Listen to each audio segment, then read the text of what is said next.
होता दिल्लीतल्या वर्तुळातल्या बातम्या चर्चा तर तुमच्या कार्य येतच असतात, कारण केंद्रीय राजकारणात आहात. आता तुम्ही एक महत्त्वाचं विधान केलं की मोदींची प्रकृती बरी नाही.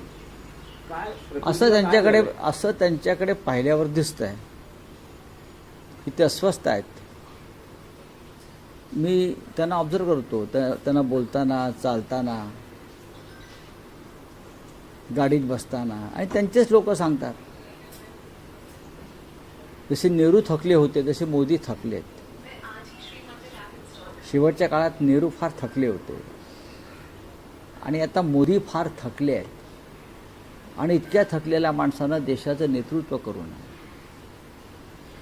राष्ट्रहितासाठी अमित शहा आणि मोदींनी आता दूर व्हायला पाहिजे. राष्ट्रहितासाठी जर राष्ट्र प्रथम असेल तर मग त्यासाठी त्यांनी सत्तेपासून दूर जायला पाहिजे आणि मार्गदर्शकाच्या भूमिकेत राहायला पाहिजे. याला देशसेवा म्हणतात ना. कुवत नसताना आणि शरीर साथ देत नसताना सत्तेच्या खुर्चीवर बसून देशाचं नेतृत्व करणं यात राष्ट्रहित नाही. आणि आपण पाहिलं असेल की आता आंतरराष्ट्रीय स्तरावर मोदींची कशी खिल्ली उडवली जाते.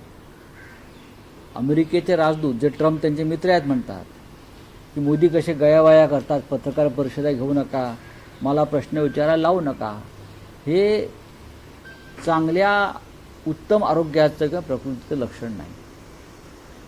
त्याने आत्मविश्वास गमावलेला आहे, कॉन्फिडन्स गमावलेला आहे, त्याचा परिणाम.